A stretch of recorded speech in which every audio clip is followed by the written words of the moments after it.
Hey everybody, it's Peter, and this is the 2025 Kawasaki Z650RS. It's got some new colors this year, and we're going to talk about this bike in the context of 2025 because it's been out for a couple years, but the market around it has changed a little bit, and I still think this bike makes a lot of sense. So in this review, of course, we're filming here at Jim Gilbert's Wheels and Deals, Jim Gilbert's Power Sports. This is the #1 volume Kawasaki dealer in the country. They're absolutely massive, and there's bikes like everywhere as far as I can see, even in February here, even when it's snow outside. So if you want to check them out, check them out. And if you're not nearby and you want to know why I'm mentioning this, it's because they give me complete access to their entire product line. So if there's something that you want to know about one of these bikes, feel free to let me know in the comments, hit subscribe, and if you want to help my channel, just do me one little favor. Just watch to the end. The more you watch, the better it is for this channel. The more I grow, the more I grow, the more I can do. And of course, I cover all kinds of brands as well on this channel, so you can compare all the bikes we have here to everything else as well and help you decide what's best for you. So let's get going with this review.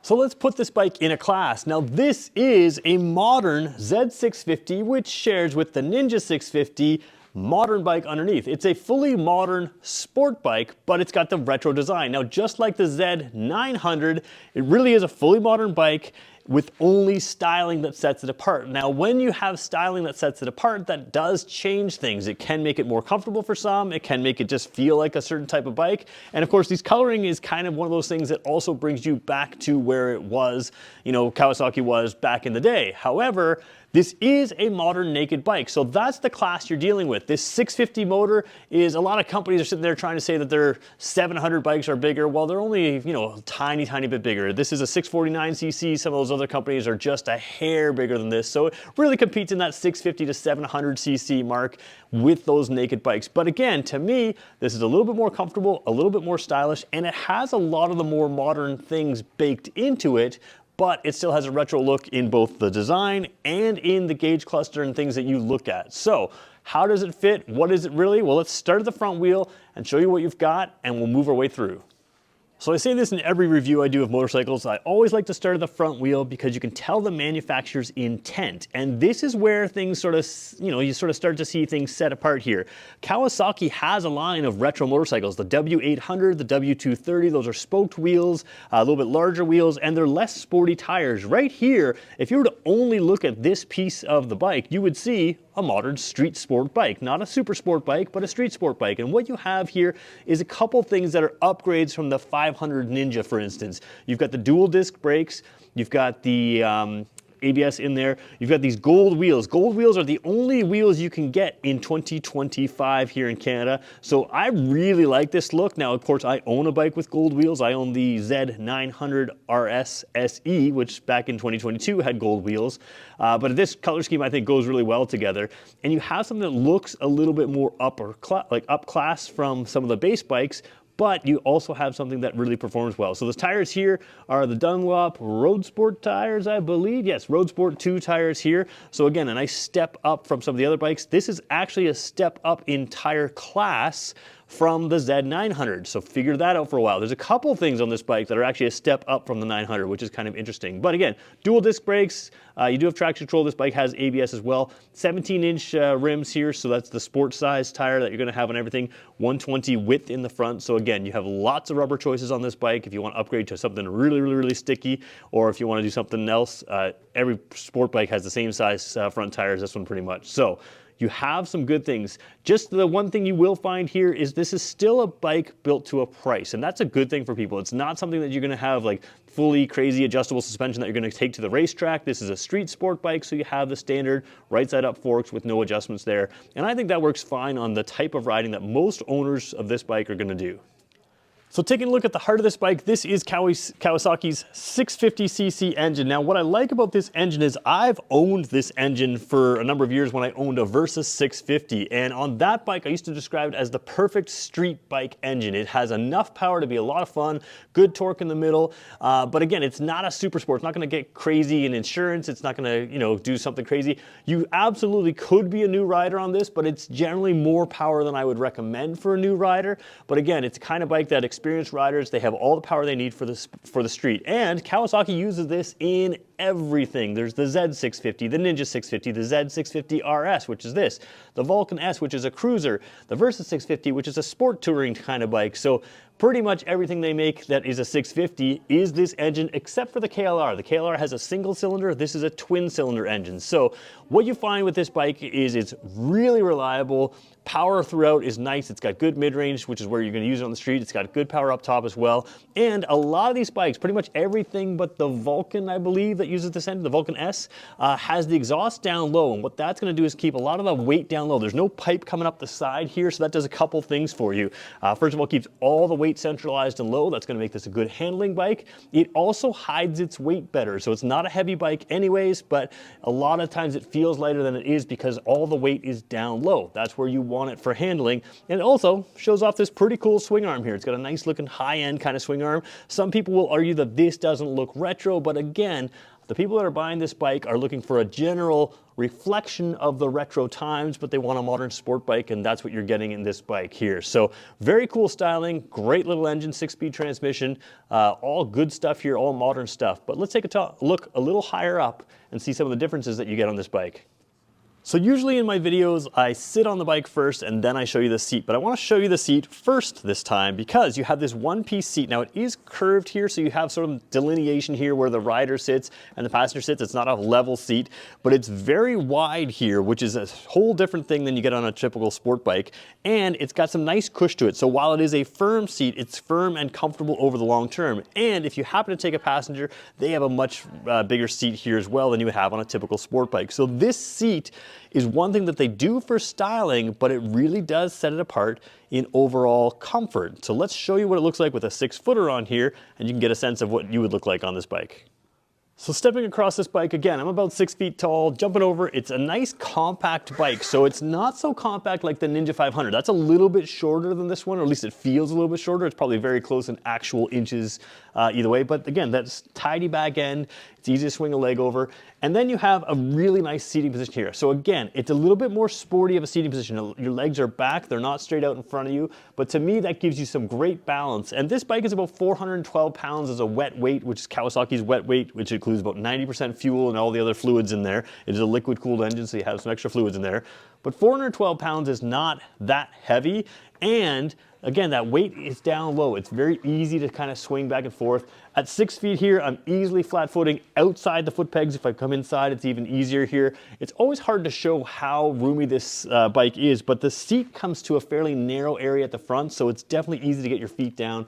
If you're a shorter rider, you can be comfortable here, but if you're a taller rider, 6 feet or even taller than me, you're gonna be comfortable here. There's just a slight lean forward here, so you're not perfectly upright. You want a little bit of that lean because there's no wind protection here. Now you can get aftermarket windscreens and stuff like that on there. I don't think you need it on this bike. I have one myself and I find mine really comfortable because the clean air going through a nice helmet, you know, you don't get any buffeting or anything like that. So this is your seating position. Now remember, this is still a sporty bike, so you can still get in a nice little tuck here and, you know, lower your center of gravity, but most of the time you're gonna be riding this in this position and you really feel like you have a good handle on things because the handlebars themselves come up a long ways. You're sitting very upright. You don't feel like you're down on a sport bike or sort of, you know, really narrow handling bike. So both higher speed and lower speed maneuvering is very, very easy on this bike, and you've got a good, comfortable seat that you can ride all day on.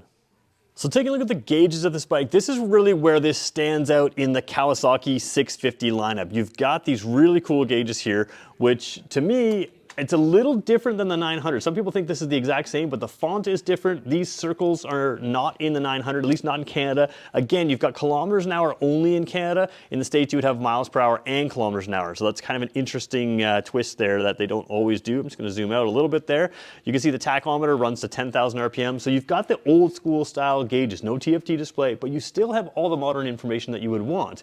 So gear indicator in the middle, fuel gauge on the left, temperature gauge on the right, warning light up top, KTRC up top there is set to 1. This has traction control, level 1, level 2, and off, so 3 different levels if you want to go that way. Got a clock always visible there, and then you have trip A is visible down the bottom right now. We're going to cycle through. You've got odometer there as well. Actually, we're going to go the other way. So we got odometer there, got trip A, we'll go in order, trip B here, and then you've got liters per 100 kilometers. So you can do liters per 100 kilometers, kilometers per liter, you can do miles per gallon US, miles per gallon UK, but that is your instant fuel efficiency.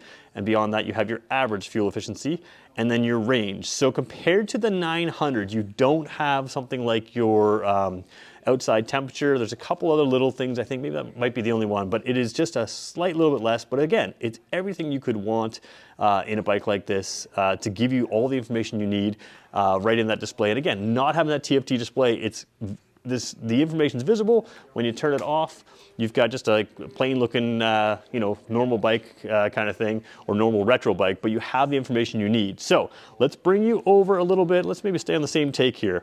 Let's bring you over right here, and I want to show you the slipper and assist clutch handle here, or clutch lever here.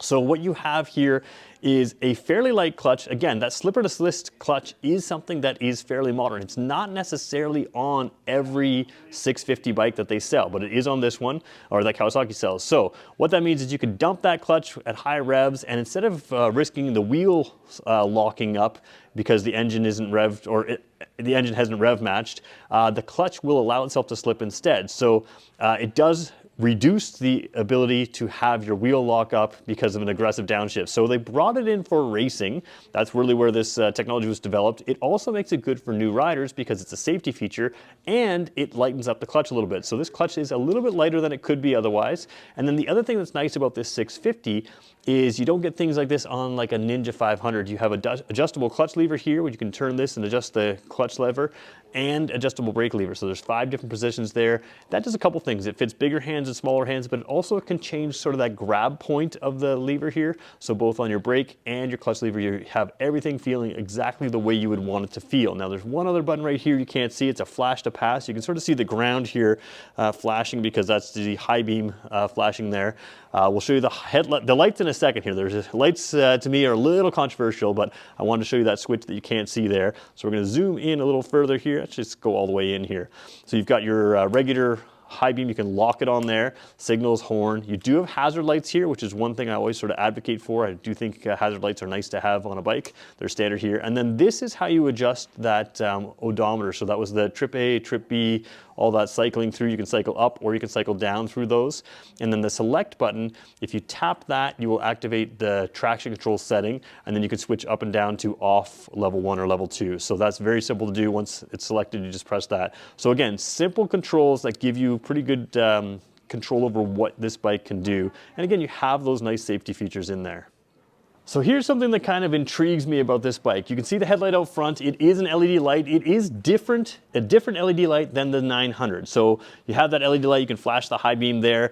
Some people have asked me if it's the same fairing and same everything else. It is a different light than the Z900RS. But the Z900RS in Canada has incandescent signals. This one has LED signals. So again, compared to the Z900, you have better tires than the Z900RS. You have, in my opinion, better lights. Now, some of you from Europe may say to me, hey, the Z900RS has LED lights. It does not in North America, even in 2025. We reviewed that bike just the other day. So you have LED signals and LED, like full LED lighting, brake light, headlight, signals, everything.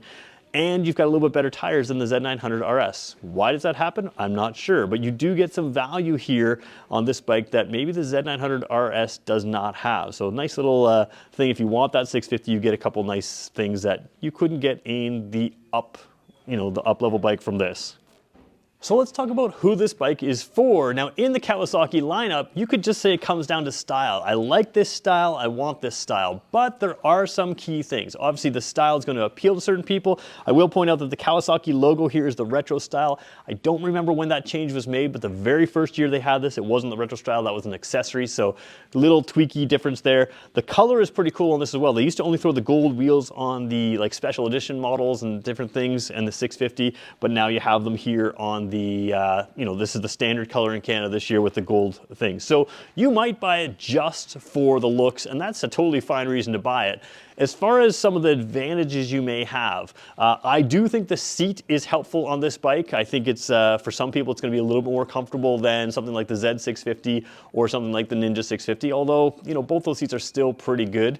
A couple of little things is the handlebar here. It does rise you up a little better, so you have a nice seating position, and having a handlebar instead of sort of like the clip-ons of the Ninja 650, you have a few more places to mount a GPS or something like that if that's what you wanted to do. Handlebars are always convenient for something like that. So there's a couple differences there, but In this 650 lineup, like I said, there's a cruiser bike, the Vulcan S. There's a sport touring bike, which is the Versus 650. And then you have the traditional Z650 and Ninja 650, which are basically identical to this other than some styling and a slight modification in the seating position. So if you are looking for a mid-range bike, Kawasaki as a brand is a great brand to get into because they offer you so much. Now, I would say a couple advantages of this is, can you use this as a beginner bike? I would say yes. Like I said, the engine is a little more than I would recommend for some beginners, but if you're mature and responsible, it's really not going to be an issue. And some people will tell me I'm crazy and being overly cautious and you should just go ahead and get this, and that makes sense. But the Ninja 500 is there, and that's a good bike as well, Z500 as well. What I like about this though is the overall ease of everything. The positioning puts you in a strong position to learn how to make those tight turns, to learn how to ride this bike at slow speed and at higher speed. The upright seating position is really helpful with that. So it's definitely something that's going to be a little bit more beginner friendly, in my opinion, just simply because of the geometry that your body is at.